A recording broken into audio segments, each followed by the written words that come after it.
आणि आता गणेशोत्सवासंदर्भातल्या काही महत्त्वाच्या बातम्या बघूया।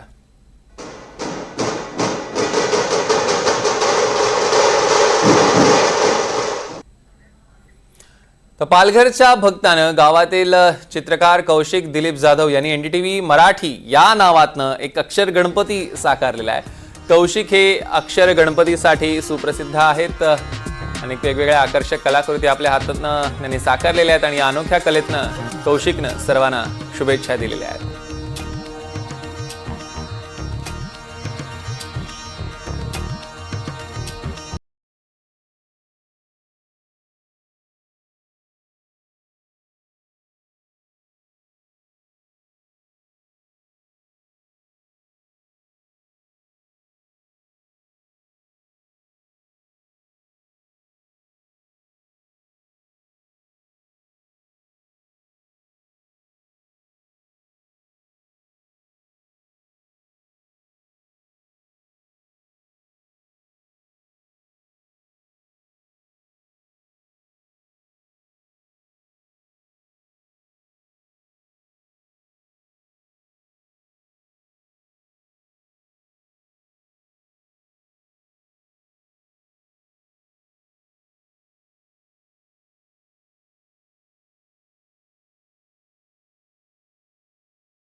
मी उभा आहे पारसीवाडाचा महाराजा सार्वजनिक गणेशोत्सव मंडळाच्या पंडालमध्ये।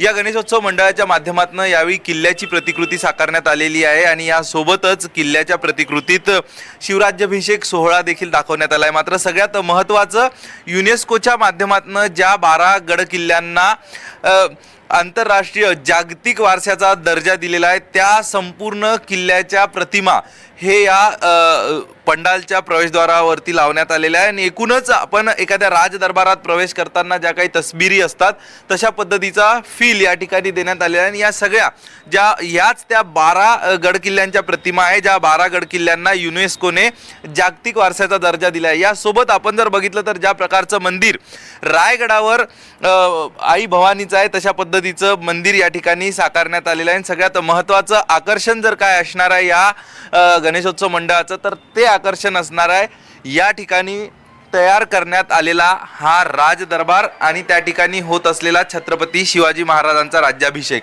आपण बघतोय की अगदी राजदरबाराची आणि महालाची प्रतिकृती या गणेशोत्सव मंडळाच्या माध्यमातून हुबेहूब साकारण्याचा प्रयत्न करण्यात आलेला आहे। सगळ्यात महत्त्वाचं इतिहासाच्या अक्षरात सुवर्णाक्षरांनी जो क्षण लिहिण्यात आला तो क्षण म्हणजे छत्रपती शिवाजी महाराजांचा राज्याभिषेक आणि तोच राज्याभिषेकाचा हलता देखावा हुबेहूब या ठिकाणी साकारण्यात आलेला आहे। अगदी छत्रपती शिवाजी महाराजांच्या राज्याभिषेकाला जे पोर्तुगल उपस्थित होते ते देखील या ठिकाणी साकारण्यात आलेले आहे। आपल्या सोबत ज्यांच्या संकल्पनेतनं ही सगळी आखणी झालेली आहे ते संदीप दळवी आहे मंडळाचे पदाधिकारी, त्यांच्याशी बातचीत करतोय। सर, काय यामागचा तुमचा उद्देश होता?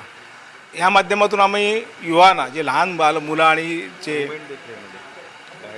आम्ही ह्या माध्यमातून युवांना आम्ही तर आपल्याला छत्रपतीबद्दल तर सगळंच काही माहिती आहे पण युवांना कळलं पाहिजे की त्यावेळचं जे राजमहल किंवा त्यावेळचा जो गडकिल्ले कशा प्रकारे असेल। आजकाल ह्या सगळ्या ज्या गडकिल्ल्या आपल्या ज्या वास्तू आहेत त्याकरता एवढ्या लहान मुलांच्या पिकनिक किंवा सगळ्या ज्या सहली आहेत त्या ठिकाणी अशा होत नाही। त्यामुळे त्या ठिकाणचं त्याचं गडकिल्ल्यांचं जे काही माहिती किंवा त्याच्याबद्दल त्याचं कौतुक किंवा ते कुतूहल जे त्या लोकांना माहिती पाहिजे त्याबद्दलची माहिती त्या मुलांपर्यंत पोचावी, त्यांना त्याच्याबद्दल आकर्षण निर्माण व्हायचा प्रयत्न आम्ही इथे प्रामाणिकपणे केलेला आहे. आणि तुमच्या मी माध्यमांचं सगळ्या याबद्दल आभार मानतो की तुम्ही लोकांनी आम्हाला या ठिकाणी प्रसिद्ध करण्याची फार संधी दिल्याबद्दल तुमच्या मनापासून आभार. तर या सगळ्यात आपण बघतोय की जो राज्याभिषेक सोहळा, जी गडकिल्ल्यांची माहिती आपण फक्त पुस्तकात, चित्रांच्या माध्यमातून किंवा व्हिडिओ स्वरूपात बघतो, ऐकतो, ती प्रत्यक्ष या ठिकाणी अनुभवायला मिळाली आहे. आणि यातूनच आपण जर बघितलं तर छत्रपती शिवाजी महाराजांचा जाज्वल्य इतिहास तरुणांमध्ये, लहान थोरांमध्ये रुजवण्याचा प्रयत्न हे मंडळ करते, जो उपक्रम खरोखर वाखाणण्याजोगा आहे. कॅमेरा पर्सन प्रतीक जाधवसह अक्षय कुडकेलवार, NDTV मराठी, मुंबई. तर मालवण मतदारसंघाचे आमदार निलेश राणे यांनी निवडणुकीत निवडून आल्यानं आपला नवस फेडण्यासाठी सिंधुदुर्गच्या राजाच्या चरणी सोन्याचं पाऊल अर्पण केलं. गेल्या वर्षी कार्यकर्त्यांनी केलेल्या नवसामुळे निलेश राणे आमदार झाले आणि त्यामुळे यंदा गणेशोत्सवाच्या पहिल्याच दिवशी हा नवस पूर्ण करण्यात आला. सिंधुदुर्गच्या राजाची प्रतिष्ठापना गेली 17 वर्ष राणे कुटुंबियांच्या माध्यमातून होते. यावर्षी या गणेशोत्सवाला विशेष महत्त्व प्राप्त झालेलं आहे. या गणेशोत्सवादरम्यान राज्यात विविध उपक्रम राबवले जातात. वाशिमच्या मालेगावात महागणपती विघ्नहर्ता गणेश मंडळाच्या वतीनं आज विशेष रक्तदान शिबिराचं आयोजन करण्यात आलेलं. या शिबिरात तब्बल 400हून अधिक रक्तदात्यांनी उत्स्फूर्त प्रतिसाद देत स्वेच्छेनं रक्तदान केलं, सामाजिक जबाबदारी पार पाडली. मालेगावमध्ये झालेल्या या उपक्रमाचं मात्र नागरिकांनी विशेष कौतुक केलंय. गरजू रुग्णांना यातनं जीवनदान मिळणार आहे.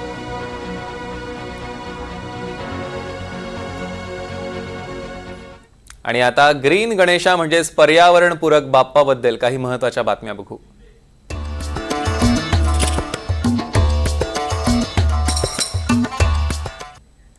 तर नाशिकच्या हिरावाडी परिसरात राहणाऱ्या कृष्णागर एंडाईत यांनी घरगुती बाप्पासाठी एक अनोखा संदेश देणारा इको फ्रेंडली देखावा साकारलाय. शिक्षणातील पूर्वीचे आणि सध्याच्या शिक्षण पद्धतीत झालेले बदल या देखाव्यातनं साकारण्यात आलेले आहेत. पूर्वीच्या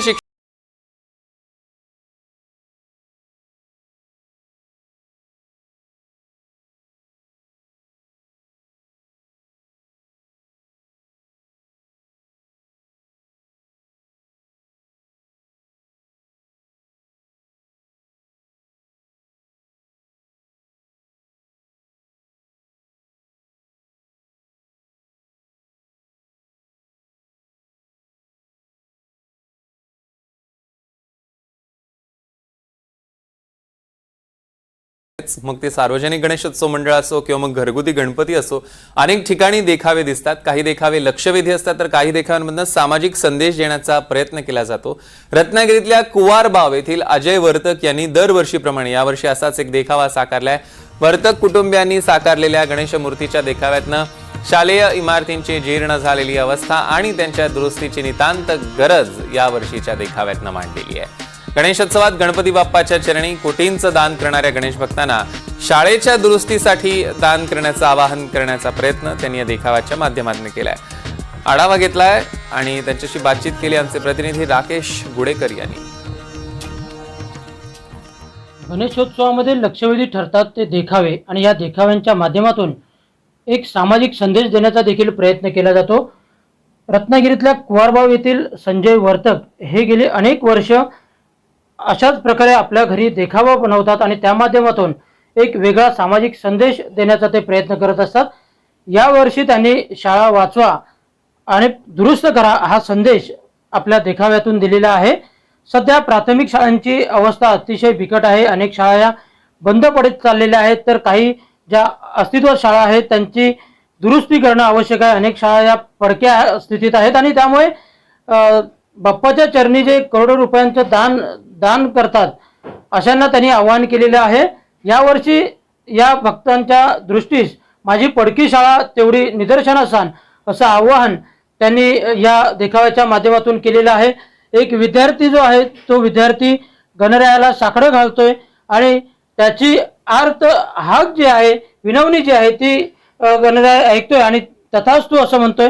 असा हा देखावा आहे आणि एक वेगळा संदेश देण्याचा प्रयत्न ते या माध्यमातून करतायत. आपल्यासोबत संजय वर्तक आहेत. दरवर्षी एक वेगळा संदेश देण्याचा प्रयत्न करता. यावर्षी ही कल्पना नेमकी कशी सुचली, काय सांगाल? वेगळं काहीतरी संदेश द्यावा यासाठी यावर्षी नवीन शाळा ज्या बंद पडत चालल्यात मराठी, त्या कुठेतरी नवीन नूतनीकरण व्हावं, त्याचं सरकारचं लक्ष जावं त्याच्याकडे. या हेतूने आम्ही आज सध्या सीन केलेला आहे तयार. आणि त्याच्यामुळे लोकांना काहीतरी त्यातून थोडं तरी समज यावी, हा हेतू आहे त्यातून. वापर कोणकोणत्या वस्तूंचा केलेला आहे, म्हणजे इको फ्रेंडली विशेषतः केलेला आहे का, काय सांगाल? ह्या सगळ्या डेकोरेशन करण्यासाठी इको फ्रेंडली आणि टाकाऊ वस्तू सगळ्या वापर केलेल्या त्याच्यात. कमीत कमी खर्चामध्ये चांगल्यात चांगलं बनवण्याचा प्रयत्न केलेला आहे. कोणकोणत्या वस्तू वापरल्यात साधारणतः? नारळाची किशी, टाकाऊ पुठ्ठा, कागद, चिकी, वह्या, पुस्तकं, पेन्सिल, सगळ्या शालेय वस्तूंचा वापर करून ह्या देखावा साकारण्याचा प्रयत्न केला आहे. निश्चितच जर आपण पाहायला गेलो तर शालेय वस्तूंचाच वापर करत त्याने हे आव्हान जे आहे ते या देखाव्याच्या माध्यमातून केलेलं आहे. राकेश गुडेकर, NDTV मराठी, रत्नागिरी. तर छत्रपती संभाजीनगर जिल्हा परिषदेच्या वतीनं यावर्षी एक गणपती एक झाड एक मंडळ आणि 50 झाड असा उपक्रम राबवण्यात आला. या अनोख्या उपक्रमाची संपूर्ण जिल्ह्याभरात चर्चा होती.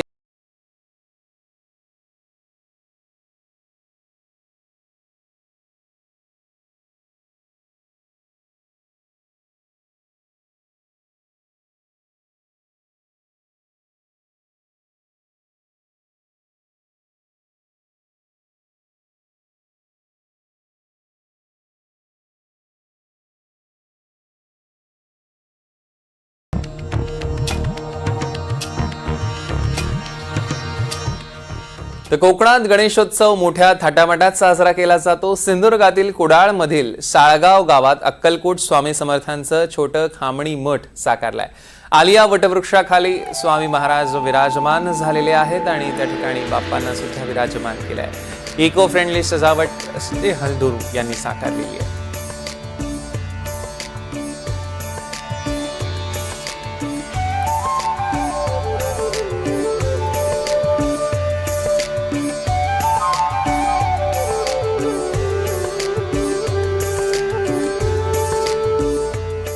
तर महाडमधील तलाठी कुटुंबियांनी गणपती मूर्तीची स्थापना केली आणि या गणपती मूर्तीला कोणताही रंग दिलेला नाहीये. तर माडक आणि इतर मातीच्या भांड्यांप्रमाणे भट्टीत ती भाजली देखील नाहीये. संपूर्णपणे पर्यावरणपूरक अशी